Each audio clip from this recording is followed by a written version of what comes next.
Esse Demos Wogemuth diz: se Jesus consegue sustentar os governos do mundo sobre os seus ombros, você acha que ele não consegue lidar com seu problema? Quando você estiver assistindo ao noticiário, lidando com um familiar rebelde, com um ambiente de trabalho ou uma situação na igreja que esteja uma loucura, seja lá o que for, apenas lembre-se: eu não sou forte bastante para carregar isso, mas Ele é.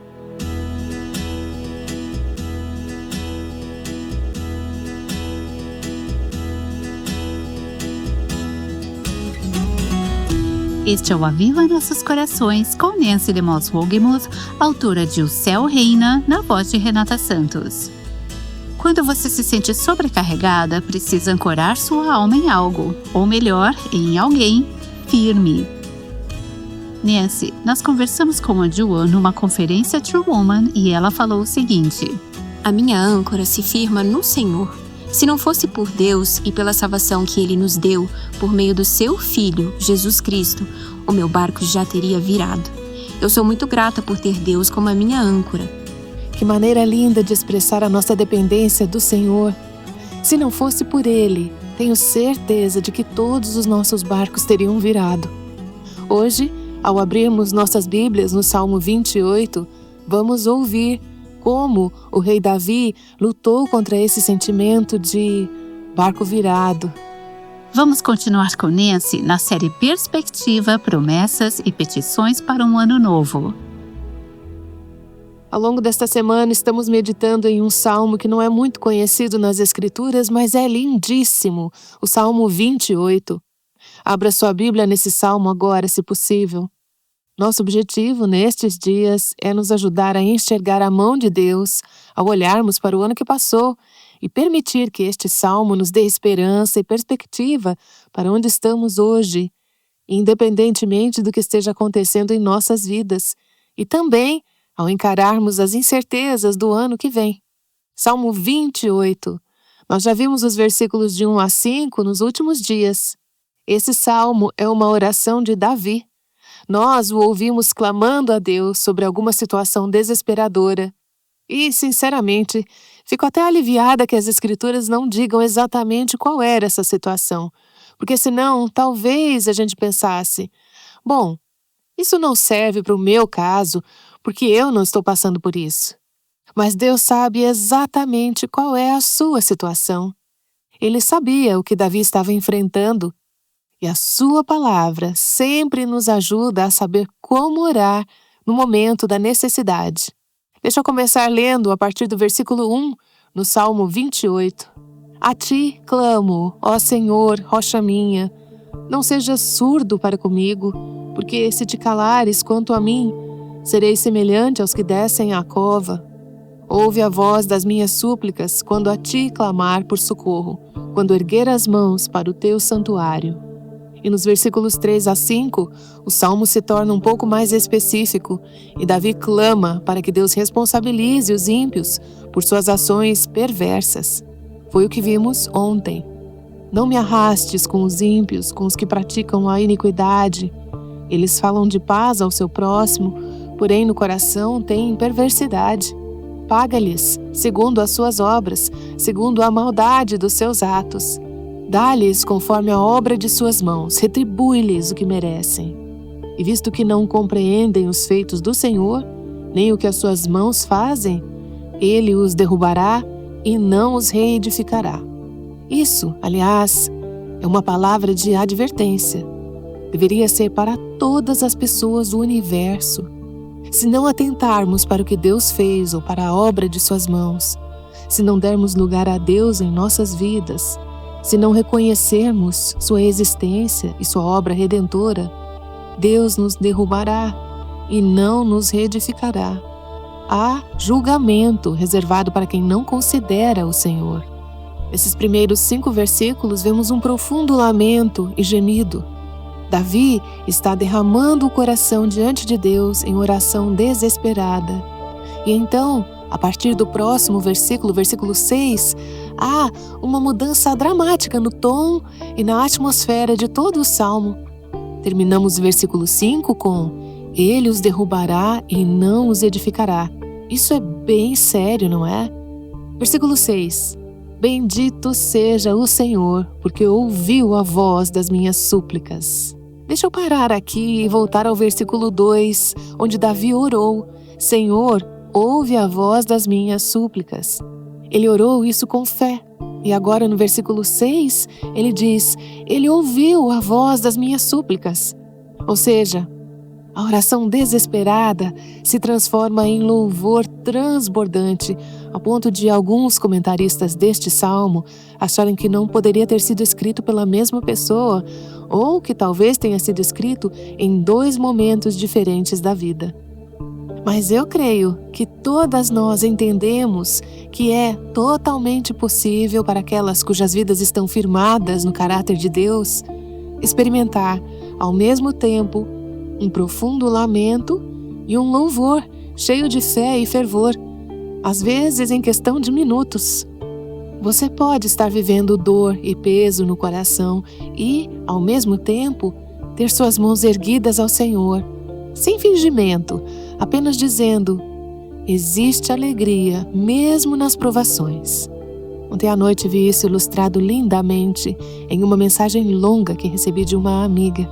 É longa demais para eu ler aqui e contém alguns detalhes pessoais que não vou compartilhar, mas eu quero contar um pouco do que ela disse, intercalando com algumas citações reais do texto. Ela disse que enfrentou tempestades escuras e tumultuadas na vida. Eu a conheço há alguns anos e caminhei com ela por algumas dessas tempestades. Ela tem orado pelo marido há décadas e disse: sofri muito por causa dos vícios dele. Ela também viveu dores com os filhos, situações variadas, algumas relacionadas ao estilo de vida do pai, outras não. E ela escreveu: conheci o choque da morte repentina de familiares. Ela disse: esperei o último suspiro ao lado de outro familiar que lutava contra o câncer. Ela foi listando algumas das coisas pelas quais já passou. Mais recentemente, ela enfrentou outra perda enorme, que foi justamente o motivo da mensagem. Mas no meio de tudo isso, era mesmo uma mensagem longa. Ela falou sobre adoração, sobre bendizer ao Senhor, sobre esperança e alegria. Ela disse: meu Salvador é tão real quanto essa dor. Assim como Ele tem sido fiel 1 milhão de vezes na minha vida e na vida da minha família, Ele será de novo. Você percebe esse contraste? Dor, lamento, tristeza, um mundo quebrado e pecaminoso.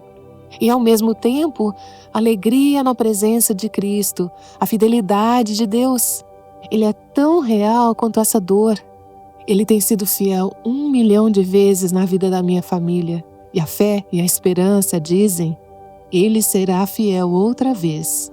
A esperança também olha para o céu, como ela fez. Ela falou sobre o céu, porque acabou de perder mais um familiar, uma situação trágica. Ela falou sobre o céu, o lugar onde não haverá mais dor, nem tristeza, nem lágrimas. Ou seja, mesmo no meio do lamento, pode haver alegria e louvor genuínos. Davi se volta ao louvor no versículo 6, porque Deus ouviu e respondeu ao seu clamor. Novamente, citando Charles Spurgeon sobre essa passagem, a quem eu chamo de meu amigo Charles Spurgeon. Aqueles que oram bem, logo louvarão bem.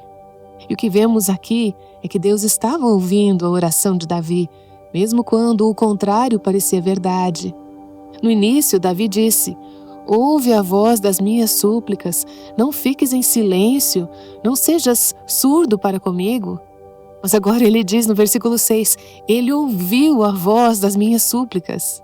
Isso nos lembra que nossas orações não são em vão.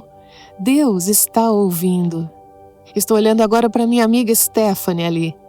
A família dela passou por muita dor. A perda de um filho adulto e outras situações dolorosas. Eu penso na Stephanie e ela está neste ministério há mais tempo do que eu. Eu estou aqui há 43 anos no Life Action Ministries. Ela já estava antes de mim. Éramos jovens juntas, agora somos mulheres maduras juntas. Ela tem esse chamado, assim como eu, de clamar para que Deus envie um avivamento às nossas igrejas e à nossa nação. Ela nunca parou de orar, de clamar a Deus, e não daria para continuar assim por décadas se ela não cresce que há mesmo um Deus que ouve, que se importa e que, no tempo e do jeito dele, responderá essas orações. Nossas orações não são em vão. E aí chegamos ao versículo 7, que é uma declaração de fé, nascida da experiência de Davi com Deus e da fidelidade de Deus ao longo do tempo. Ele diz: "O Senhor é a minha força e o meu escudo. Nele o meu coração confia. Nele fui socorrido." Davi está dizendo: "Eu creio que tu és quem disseste ser, mesmo que o mundo esteja tão bagunçado. Minha vida está cheia de lutas, há tanta coisa errada acontecendo, mas o Senhor é a minha força e o meu escudo. Eu confio nele." Não é que os malfeitores, aqueles que ele mencionou na primeira parte do Salmo, tenham desaparecido. Eles permanecem e sempre existirão, até que Jesus venha e tome o seu lugar como Rei soberano sobre o céu e a terra. Mas dá para perceber que Davi entregou esses malfeitores nas mãos do Senhor. Ele confia que Deus fará o que é justo. E por isso Davi não precisa viver em constante agitação ou desespero diante da maldade do mundo. Ele pode viver em paz e descansar. Acho que isso é um recado importante para nós que vivemos neste mundo tão conturbado. Às vezes, só de assistir às notícias, a pressão arterial já sobe. É como se disséssemos: "Chega, isso está errado demais, isso não é verdade." As pessoas estão hiperventilando em seus pecados e a gente começa a hiperventilar reagindo aos pecados delas. Davi está cercado por maldade, por problemas no mundo, mas no meio de tudo isso ele confia. "O Senhor é a minha força e o meu escudo. Nele o meu coração confia. Nele fui socorrido." Você percebe que a palavra coração aparece 3 vezes neste salmo? No versículo 3, vimos um coração perverso. Agora no versículo 7, temos um coração que confia. E no próximo versículo, versículo 8, que vamos ver amanhã, há um coração agradecido. Eu costumo perguntar para as pessoas que sei que estão passando por momentos difíceis: "Como está o seu coração?" Às vezes eu mando mensagem: "Como está o seu coração esta manhã?" Eu sei que a pessoa está com uma doença ou vivendo uma crise familiar. Como está o seu coração? Nossos corações podem se tornar maus. No meio do sofrimento, podemos ficar reativas, defensivas, ressentidas. Mas não queremos um coração assim. Davi disse: "Meu coração confia nele." Eu quero um coração que confia porque o Senhor é a minha força e o meu escudo, mesmo quando o mal está se multiplicando ao nosso redor. Esse texto mostra que temos um Deus poderoso e salvador que sempre age em favor do seu povo. O Senhor é a minha força. Eu sou fraca, mas Ele é forte. Eu já disse isso provavelmente milhares de vezes ao longo da minha vida cristã e com certeza ao longo dos últimos 20 anos nesse ministério. Eu sou fraca, mas Ele é forte. Eu sou fraca. Sinto isso na véspera de uma gravação. Meu pensamento carnal é: isso não está dando certo. Eu não sei como isso vai acontecer. Mas então eu oro: Senhor, eu sou fraca, mas Tu és a minha força. Tu és forte. Entramos numa situação familiar, ou no trabalho, ou no nosso bairro, ou tentando ajudar alguém que na verdade não quer ajuda, ou seja lá o que for. Você pensa nas circunstâncias que te incomodam e então se lembra: eu sou fraca, mas o Senhor é a minha força. Ele me dá força na batalha. Ele está sempre agindo poderosamente a nosso favor. A batalha não é nossa. Tive uma conversa nesta semana com uma mulher que está lutando com algumas coisas no ambiente de trabalho dela e ela desabafou comigo, contou o que está acontecendo. Eu não estou lá, eu não controlo nada disso, não posso consertar nada, não posso mudar nada, mas eu posso orar com ela. Eu sei que Deus age. E até enquanto orávamos, Deus já estava agindo naquela situação, que ficamos sabendo depois. Mas a primeira coisa que eu disse para ela, depois que ela abriu o coração sobre toda a maldade ao redor dela, foi: lembre-se, você não é a salvadora. Não é sua responsabilidade consertar essa situação. Não é sua obrigação. Existe um único Salvador e o nome dele é Jesus. Então, esse peso não está sobre os seus ombros. Nós carregamos fardos, mas continuamos entregando esses fardos ao Senhor, cujos ombros são grandes o suficiente para carregar o governo do mundo. Meus ombros não são grandes o bastante nem para lidar com o meu mundinho, quanto mais com o mundo inteiro. Quando você estiver assistindo às notícias, lidando com um familiar rebelde, enfrentando um ambiente de trabalho ou igreja difícil, ou o que for, lembre-se, meus ombros não são grandes o suficiente para esse fardo, mas os deles são. Eu não sou forte o bastante para carregar isso, mas Ele é. Eu não sou poderosa o bastante para salvar as pessoas ou a mim mesma nessa situação, mas temos um Salvador. Eu não sou a salvadora, Ele é.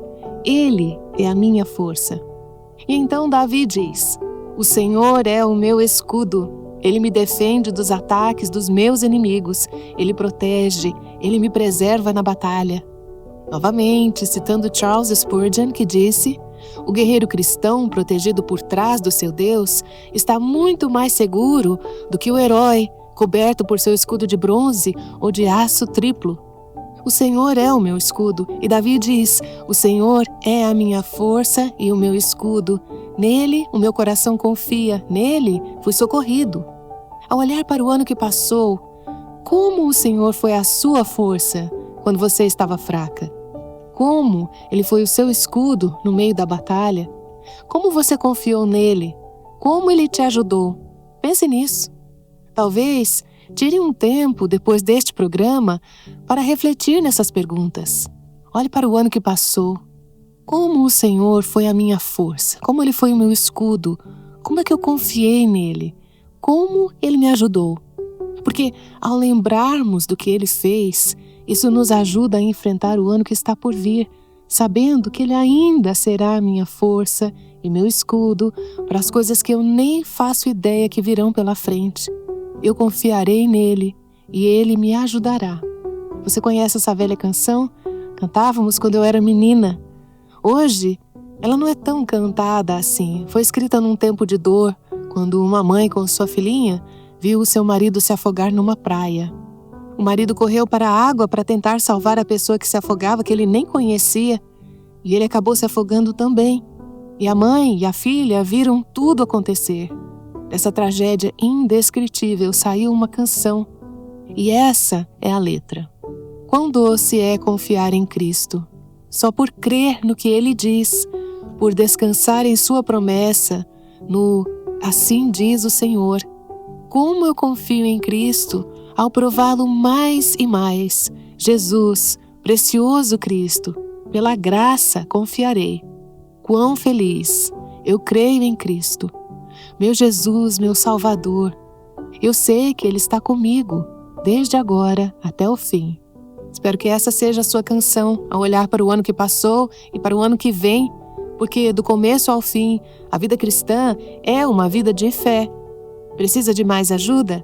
Então peça a Deus por uma fé maior. Clame ao Senhor e confie nele, pois o salmista diz: nele o meu coração confia, nele fui socorrido. Ele vai ajudar. Ele virá no seu tempo e do seu jeito, de formas que talvez você nem perceba que Ele está ajudando naquele momento. Enquanto você confiar nele, Ele será a sua força, será o seu escudo, será sua ajuda. E Davi continua: por isso o meu coração exulta. Algumas versões dizem: meu coração pula de alegria, ou meu coração se alegra grandemente. É uma palavra forte usada aqui. E com o meu cântico o louvarei. Deus é um Deus grandioso, Ele é força, Ele é escudo, Ele é um Deus que ajuda, Ele é um Deus que ouve. É justo que nos alegremos muito nele. Davi diz: eu estava em grandes necessidades. Clamei ao Senhor. Ele me ouviu. Confiei nele. Ele me ajudou. E o que vem depois? Eu o louvarei. Meu coração se alegra. Eu lhe dou graças com o meu canto. Warren Wiersbe diz em seu comentário sobre este salmo: levantem as mãos ao Senhor em súplica e expectativa, e logo vocês levantarão as mãos em júbilo e celebração. Levantamos as mãos em oração, em desejo. Senhor, precisamos de Ti, precisamos de Ti, precisamos de Ti. Ajuda, Senhor, por favor, escuta. Então, com o tempo, levantamos as mãos em celebração e júbilo. Mas a pergunta é: com que frequência esquecemos de dizer obrigada? Esquecemos de agradecer. É fácil recorrer a Ele quando estamos em angústia e depois esquecer de agradecer pelas respostas. Quais orações você viu Deus responder neste ano? Pense nelas. Onde você viu Deus se mostrar poderoso em seu favor? Onde você viu Ele agir quando você não fazia ideia de como aquilo aconteceria? Você lembrou de abençoar o Senhor, de agradecer? Salmo 103, de 1 a 4, diz assim: bendiga minha alma ao Senhor, e tudo que há em mim, bendiga o seu santo nome. Bendiga minha alma o Senhor, e não se esqueça de nenhum só de seus benefícios. Ele é quem perdoa todas as suas iniquidades, quem cura todas as suas enfermidades, quem da cova redime a sua vida. Foi o que Davi orou antes, no Salmo 28. Não me deixes cair na cova. E coroa você de graça e misericórdia. Não se esqueça de celebrar. Não se esqueça de agradecer. Davi diz: por isso meu coração exulta, com o meu cântico o louvarei. Os cristãos deveriam ser pessoas que cantam. Deveríamos ser pessoas que cantam na igreja. Hoje vemos muitas igrejas, felizmente não todas, mas muitas, onde as únicas pessoas realmente cantando com convicção são aquelas que estão lá no palco. É de lá que vem grande parte do som e do canto. Mas aí você olha para os lados na igreja e vê, às vezes é porque não sabemos a letra, outras vezes porque a música está em um tom muito alto e não conseguimos cantar. Eu acho que hoje as pessoas ouvem mais músicas do que cantam. Fomos condicionadas a ouvir outras pessoas cantando. Mas há algo muito participativo no ato de cantar, como vemos nas Escrituras. Não estamos falando apenas de cantar para nos emocionar. Isso às vezes é confundido com adoração em algumas igrejas ou reuniões. Nós, cristãos, temos motivos para cantar. Temos uma teologia e uma redenção que dão ao nosso coração a razão, a essência de por que cantamos ao Senhor. E você vê esse conceito muitas vezes na Bíblia. Eu vou ler algumas dessas passagens. Êxodo 15, começando no versículo 1, depois da travessia do Mar Vermelho. Então Moisés e os filhos de Israel entoaram este cântico ao Senhor. Cantarei ao Senhor, porque triunfou gloriosamente. Lançou no mar o cavalo e o seu cavaleiro. Salmo 95, começando no versículo 1. Venham, cantemos ao Senhor com júbilo, celebremos o rochedo da nossa salvação. Saiamos ao seu encontro com ações de graças, vitoriemo-lo com salmos, porque o Senhor é o Deus supremo e o grande Rei acima de todos os deuses. Salmo 98, versículo 1. Cantem ao Senhor um cântico novo, porque Ele tem feito maravilhas. A sua mão direita e o seu braço santo lhe alcançaram a vitória. Salmo 105, versículo 2. Estou te convencendo de que precisamos cantar, né? Cantem a Deus, cantem louvores a Ele, falem de todas as suas maravilhas. Cantamos para nos lembrar e para lembrar os outros, para encorajar uns aos outros sobre as obras maravilhosas que o Senhor fez. No Novo Testamento, Efésios 5, versículos 19 a 20, falando entre vocês com salmos, hinos e cânticos espirituais, cantando e louvando com o coração ao Senhor, dando sempre graças por tudo ao nosso Deus e Pai, em nome de nosso Senhor Jesus Cristo. Tiago 5:13. Alguém de vocês está sofrendo? Faça oração. Vimos isso na primeira parte do Salmo 28, certo? Alguém está alegre? Alguém foi abençoado? Alguém recebeu ajuda divina, sua força, seu escudo? Cante louvores. Cantem louvores. E em Apocalipse 15:3, na visão de João, onde ele viu os santos no céu que derrotaram a besta, o maior inimigo, esses santos no céu, e entoavam o cântico de Moisés, servo de Deus, e o cântico do Cordeiro. Eles celebravam a libertação do Egito e, através do Mar Vermelho, celebravam a libertação do pecado e de Satanás, a libertação definitiva. Eles cantaram agradecimentos. Quão grandes são as bênçãos de Deus na sua vida. Conte-as. Agradeça a Ele por elas. Cante louvores a Ele. Escute, quando eu converso com pessoas ou comigo mesma, sim, eu falo comigo mesma algumas vezes, em momentos de desânimo, desespero, há duas coisas que eu digo há muitos anos às pessoas. Pode parecer uma resposta pronta, mas eu quero te dizer, faz uma enorme diferença. Uma delas é memorizar e recitar a palavra de Deus. Tenho meditado neste salmo o ano todo e ele está explodindo no meu coração. Está fazendo maravilhas no meu coração. Está limpando, lavando, renovando e me dando alegria em momentos difíceis. Recitar as Escrituras é importante. A outra é cantar para o Senhor. Lembro uma vez, no início do Aviva Nossos Corações, foi difícil, eu estava me afogando.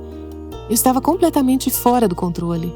Lembro de abrir o inário naquela canção conhecida, Estou Seguro, de Elisha Hoffman. Não recearei, nada temerei. Eu cantava todas as estrofes, 3 ou 4, as lágrimas escorrendo, eu chorava. As pessoas provavelmente nem reconheceriam a canção, mas eu cantava essas palavras até que o meu coração se acalmasse, até que o meu coração se assentasse. Cantar para o Senhor é algo tão poderoso. Cantem ao Senhor. Todas nós vamos enfrentar provações, lágrimas e testes no ano que vem. O que vimos até agora no Salmo 28? Olhe para o céu, clame, ó Senhor, ore para que o mal seja vencido, começando pelo seu próprio coração e depois no nosso mundo. Fique atenta às misericórdias de Deus. Confie nas suas promessas, confie no seu caráter. O Senhor é minha força e meu escudo. Confie que Ele vai te ajudar. Agradeça a Ele e cante.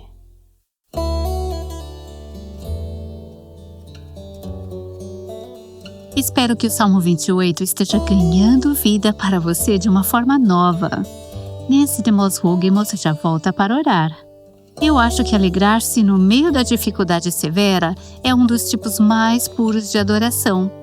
Olhe para Jó, que sofreu perdas catastróficas, incluindo a morte de seus filhos. Qual foi a resposta dele? O Senhor deu e o Senhor o tomou. Bendito seja o nome do Senhor. Jó 1:21. Uau! Eu queria ter esse tipo de resposta automática. Você não queria também? Ó Senhor, faça isso ser verdade em nós. Não sei como foi seu ritmo de leitura bíblica nesse último ano, mas queremos convidar você a fazer algo especial em 2026. Será um ano inteiro de leitura da palavra e nós vamos caminhar juntas. Todos os dias você receberá por e-mail lembretes e encorajamento para manter-se firme na leitura. Esse compromisso coletivo vai ajudar cada uma de nós a crescer em disciplina e em amor pela palavra. Inscreva-se agora mesmo para não ficar de fora desse movimento que pode marcar profundamente a sua vida espiritual. Visite nosso site avivanossoscorações.com. Amanhã, Nancy encerrará nosso ano com uma oração e bênção do Salmo 28. Aguardamos você amanhã aqui no Aviva Nossos Corações. Agora aqui está Nancy para encerrar nosso tempo em oração. Senhor, neste momento de transição de um ano para o outro, eu não acho que isso seja algo grande para ti, mas é para nós, porque reservamos um tempo para refletir. Agradecemos, Senhor, porque Tu tens sido nossa força, tens sido nosso escudo, tem nos ajudado cada vez que confiamos em Ti. Tem nos ajudado mesmo quando não estávamos confiando e nem percebíamos que Tu estavas nos ajudando, mas Tu estavas. Por isso dizemos, bendito seja o Senhor, bendito seja o Teu nome. Tu és grande, Tu és bom, Tu és bondoso.